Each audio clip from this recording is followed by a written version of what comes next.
Hello children, welcome back to our online class. So take out your social science book, page number 189 of civics. All human beings are equal. So in the last class we have discussed about prejudice, discrimination, stereotypes, is not it? So today we'll discuss fighting for equality, which is in page number 191. So take page 191, fighting for equality. Now before going to this topic, I want to tell you, in the Indian Constitution there is an article 14. Now article 14 talks about equality, that's right to equality. Okay, so the fighting for equality talks about this.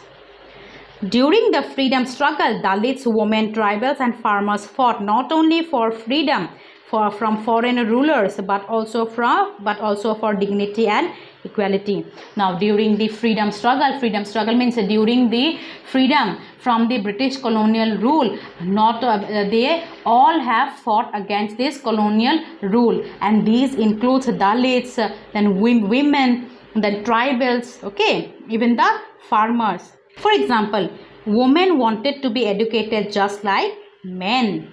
Dalits fought for the right to enter temples, and farmers and tribals wanted to be free of the control of moneylenders who charged high rates of interest. So during the British rule, these women also wanted education same as men. So and this Dalit also fought to enter the temple, and farmers and tribals, they also wanted to be free from the moneylenders. Moneylenders means those who used to lend money and charge high rate of interest. So these are the moneylenders who used to charge high rate of interest on the farmers. Fought for their dignity and equality. The Constitution of India, which contains all laws, rules and regulations of the land. Now this constitution, what is the Constitution of India? The Constitution of India is a set of rules which every citizen of India must obey. Okay, then this Constitution of India, okay, now what right it gives? Gives equal rights to both men and women, and does not allow any discrimination on grounds of religion, race, caste, the sex or place of birth. Now the Constitution of India gives equal right to men and women on the grounds of religion, race, caste, sex, place or birth. Okay. And second one, what right the Constitution gives? Gives power to the state to favor disadvantaged groups. Now it also gives power to the state to favor, okay, to favor means to support disadvantaged group, the group of people belonging to the weaker sections. Now this the Constitution also gives power to the state to support weaker sections of the people. Categories for whom special steps can be taken by the government are. Now what special steps can the government take? Okay, are women and children, scheduled castes, scheduled tribes, other backward classes and minorities, physically challenged people. So these are the castes where government can take special steps. The Constitution says that it shall be the duty of the state to protect the weaker and backward sections from social injustice. Seats are reserved for scheduled caste and scheduled tribes in the legislature and educational institutions. Now what this Constitution, okay, now this Constitution treats every person equally, and it is the duty of the state to protect the weaker sections of the people from injustice. And seats are also reserved like in educational institutions and regarding jobs for scheduled caste and scheduled tribes, and also in the legislatures, that means the seats are reserved for scheduled caste and scheduled tribes. Now coming to fundamental rights. Now part 3, fundamental rights. Part 3 of the Constitution of our Republic deals with fundamental rights. Now in the part 3 of the Constitution deals with fundamental rights. So in Constitution there are many things like fundamental rights, fundamental duties, is not it? Then directive principles of state policy. So there are different parts like part 3, part 4, is not it? Part 3 of the Constitution deals with the fundamental rights. It contains powerful provisions to fight all forms of discrimination, including those which are based on race, caste, or descent. Now, there are strong provisions, okay, against those persons who discriminate or on the basis of race and caste or descent.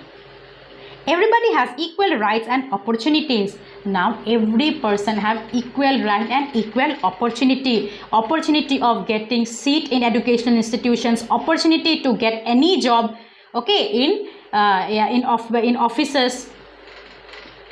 Untouchability has been legally abolished and its practice in any form is not allowed. So in the last class we have talked about the Dalits, that those were untouchables, is not it. So the Constitution of India had abolished, that means they have abolished, that means they have removed the untouchability. And any person used to discriminate or treat a person untouchable, it is not legally right. It is punishable under law. Everyone has the freedom to choose his or her occupation or profession.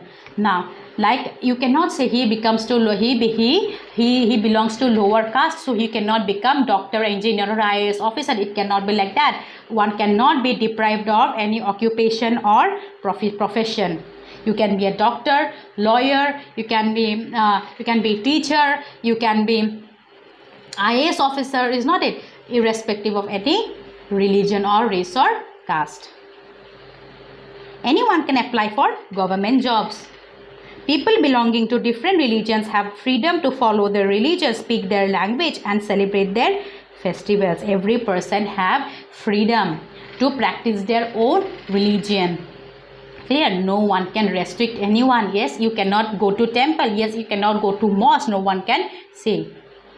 The Constitution of India recognizes diversity and believes in equality. Everyone has the right to express his or her opinion. So we can express our own opinion. That means like in opinion, if we cast a vote, so it's our own choice. It is our own opinion. It's not to whom to elect, which party to elect. A religion, language, or culture or festival cannot be forced upon people. We cannot say that yes, you convert to this religion, you convert to that religion. It's not it. So everyone have the freedom to practice their own religion. India is a secular country with people belonging to different religions living together, and that is why it is known as secular country. And it is because every kind of people used to live in India. We must live and work harmoniously and productively with others who represent various racial and cultural groups, backgrounds, and abilities in our society. Now we all must live in harmony and peacefully. One of the greatest obstacles in creating such a future is prejudice. Incidents of prejudice and discrimination occur every day. For example, so there is an example of prejudice and discrimination. For example, some people are called objectionable names, excluded from jobs, neighborhoods, social events and clubs, and denied bank loans and educational opportunities. Okay, attacked and beaten, their homes, places of worship, burial and cemeteries are looted or destroyed, paid less wages than others for doing the same amount of work. Now there is so there are some examples of discrimination and prejudice. Now these may be, some persons may be excluded from jobs, from neighborhood. Yes, you cannot stay in our neighborhood. So this is this kind of discrimination. Or you cannot enter in our club. It's not it. Or you cannot take bank loans. Or some may be beaten, and even the laborers are paid less wages than others who used to do same amount of work. We must remember that there is no place for prejudice or discrimination in our communities, homes, schools, or places of work. People will have to struggle for equality and the government will have to support them. Equality is a goal to be achieved. We are making efforts to reach that goal. Now, there is a right to equality. So, no one can take that right from us.